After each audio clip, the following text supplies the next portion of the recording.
Anthony Edwards, naramdaman ang kawalan ni Kat. Lindy Waters, pinasaya si Dunleavy. Promote agad sa starting 5. Hidden gem ng Warriors. Ngunit bago ang lahat, kung gusto nyo ng matibay na basketball shoes, Curry shoes, mabibili lamang sa halagang $2,499. I-click lamang ang link sa comment section.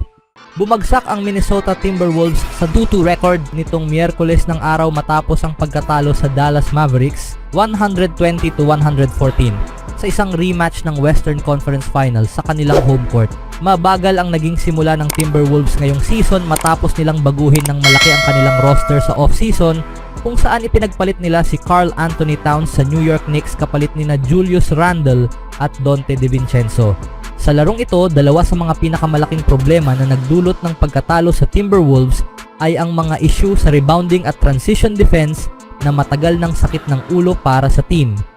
Nakapagtala ang Mavericks ng 20 puntos mula sa fast break at 12 offensive rebounds.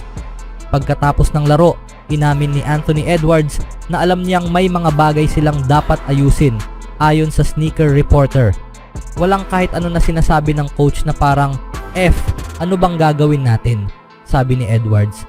Nasa amin yon, lalo na sa akin. Malaki ako kaya dapat kaya kong bantayan ang mga bigs. Magaling silang kumuha ng mga offensive rebounds, kaya kailangan kong alamin kung paano ito aayusin. Siguro dapat ko nang tanungin si Rudy Gobert kung ano ang dapat kong gawin. Nakakainis ang transition defense para sa Wolves dahil ipinakita na nila na kaya nilang magbigay ng magandang half-court defense kapag nakakapagbalik agad sila sa depensa. Sa presensya ni Gobert sa gitna at magagaling na defenders tulad ni Edwards at Jaden McDaniels sa perimeter, kailangan ng Timberwolves na mabilis na bumalik upang mahirapan ang kalaban. Kailangan kong panoorin ang video ng laro, sabi ni Edwards tungkol sa transition defense. Siguro kasalanan ko rin ito, nakikipag-usap sa refs, nadadapa at kung ano-ano pa, mga immature na bagay. Natural na nangangailangan ng oras para magka-chemistry ang bagong Timberwolves matapos ang pagdating ni Julius Randle at Donte DiVincenzo at naiintindihan naman na may mga kalituhan sa unang mga laro. Hindi pa lubos na nailalapat ng Timberwolves ang kanilang best performance sa magkabilang panig ng laro sa unang 4 na laban, pero nakuha pa rin nila ang 2 panalo para manatiling nasa .500 record. Sa opensa, kamangha-mangha ang ipinakita ni Anthony Edwards sa halos lahat ng 4 na laro, pero halatang hindi pa alam ng Timberwolves ang eksaktong diskarte na nais nilang gamitin. Ang isolation heavy na estilo ni Randle ay mahirap ihalo sa sistema ng koponan at nahihirapan siyang makasabay sa daloy ng ibang mga manlalaro kahit nagkaroon siya ng ilang produktibong laro. Si Edwards naman ay napipilitang mag-take ng mas maraming threes dahil nababara ang kanyang driving lanes nang wala si Towns sa court. Sa depensa, mahirap makapuntos laban sa Timberwolves sa half-court kapag nandyan si Gobert, pero ang kombinasyon ni Naz Reid at Randle ay kailangan pang tukuyin ang kanilang papel sa depensa. Madalas ay matatalo ang Timberwolves sa rebounding kapag ang kombinasyong ito ang nasa court at hindi pa sila sanay sa switching defense na ginagamit kapag nasa laro ang grupong ito. Ang mga isyong ito ay maaring ayusin sa paglipas ng panahon at sa mas maraming pagkakataong magkasama ang mga manlalaro. Dapat ay walang magiging problema ang Timberwolves sa pag-figure out nito sa malapit na hinaharap. Anong masasabi niyo mga kaibigan? Sa ibang balita naman, ang lalim ng roster ng Warriors ay hindi kailanman naging issue dahil ginamit ni Coach Steve Kerr ang isang 12-man rotation. Sa bawat isa sa unang 3 laro ng Golden State at minsan pa'y naglaro ng hanggang 14 na manlalaro. Ang kalidad ng maraming bahagi ng koponan ang siyang nasubok noong Martes ng gabi laban sa New Orleans Pelicans kahit wala sina Steph Curry, Andrew Wiggins at DeAnthony Melton. Sa simula naging magaspang ang resulta, ngunit nang makapag-adjust at mahanap ang tamang kombinasyon ng Warriors, naging dominante sila at ang Chase Center ay napuno ng ingay sa 124-106 win. Sa huling 3 quarters natalo ng Warriors ang Pelicans ng 110-75 with 35 points lead. Si Brandon Podziemski ay nagpakitang gilas bilang kapalit ni Curry sa point guard position. Ang second year pro ay may plus negative 17 rating na may 19 na puntos at 5 assists. Si Buddy Hield naman ay uminit sa ikalawang kalahati ng laro na may perfect 6 of 6 shooting from 3-point range.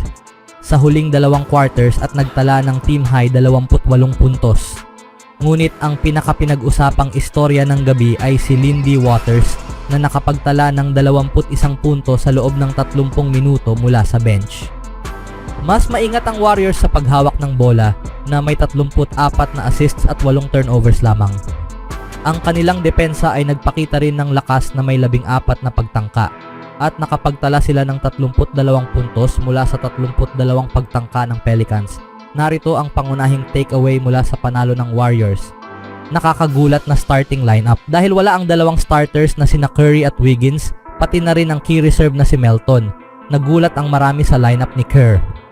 Pinalitan ni Podziemski si Curry bilang point guard, ngunit si Jonathan Kuminga ay itinabi sa bench matapos ang 3 laro. Sumama sina Hield at Moses Moody kina Draymond Green at Trayce Jackson-Davis. Hindi maganda ang unang tingin sa lineup na ito at hindi naging matagumpay sa anumang aspeto ng laro. Ang Warriors ay nahuli ng 31-14 matapos ang unang quarter at natambakan sa buong korte. Habang bawat starter ng Pelicans ay naka-score sa unang quarter, dalawa lamang sa starters ng Warriors ang nakapuntos, si Podziemski na may 7 puntos at si Moody na may 3. Hindi na muling naglaro ang starters na ito sa natitirang first half. Sa pagsisimula ng ikalawang kalahati, hindi rin sila pinagsama ni Kerr. Ang Warriors ay muling maglalaro na wala sina Curry at Melton sa ikalawang laro ng kanilang back-to-back laban sa Pelicans, kaya't magiging interesante kung may mga pagbabago sa lineup si Kerr. Ang sumunod, ang response ni Kuminga. Sa wala pang 5 minuto, ipinasok na si Kuminga kapalit ni Moody. Ngunit hindi maganda ang kanyang shooting at si Kuminga ay may -13 rating sa masamang unang quarter ng Warriors. Sa kanyang ikalawang quarter, tulad ng buong team, mas maganda ang naging laro niya na nagawang makakuha ng 2 sa 9 na steals ng Warriors sa first half at nagdagdag pa ng 6 na puntos. Hindi na siya bumalik sa laro hanggang may 5 minuto ang natitira sa ikatlong quarter. Muli siyang pinalitan si Moody. Sa kanyang pagbabalik, ipinakita ni Kuminga ang klase ng opensa na pinakaangkop sa kanya. 2 dribble at layup na nagdagdag sa kalamangan ng Warriors ng 6 na puntos. Agad, nagpakitang gilas si Kuminga sa magkabilang panig ng court. Sa huli, nagtala si Kuminga ng 17 puntos mula sa bench sa 6 of 13 shooting. At ang nanggulat ay itong si Waters. Nang tanungin si Kerr tungkol kay Waters bago ang nakaraang laro, sinabi ng coach na handa siyang gawing starter si Waters. Hindi siya umabot sa ganun, ngunit ipinasok na si Waters sa laro sa unang quarter.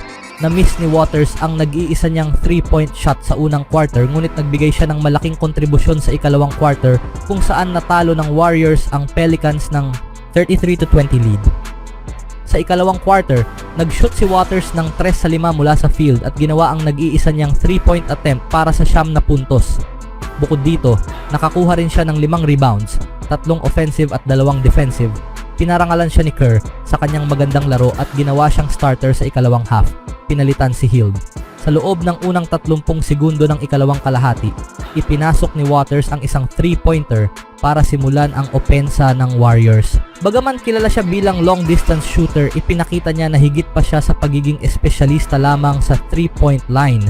Sa nakikita, tiyak na magiging starting lineup na ito sa susunod na laro. Sa kanyang mga pagkakataon sa preseason at sa mga unang laro ng season, tila nakatagpo si General Manager Mike Dunleavy ng isang gem sa katauhan ni Waters. Kilala bilang long distance shooter, nagtala si Waters ng career high na 9 na rebounds at may game best plus 26 na rating. Malamang na patuloy pa siyang makakatanggap ng mas maraming pagkakataon. Anong masasabi niyo mga kaibigan sa panalo ng Warriors? Always do it on my own, so I gotta get through it. And the only thing I know is to love what I'm doing. Never give up, never slow, till I finally prove it. Never listen to the no's, I just wanna keep moving. Keep my head up when I act, head up, that's a fact. Never looking back, I'ma keep myself on track.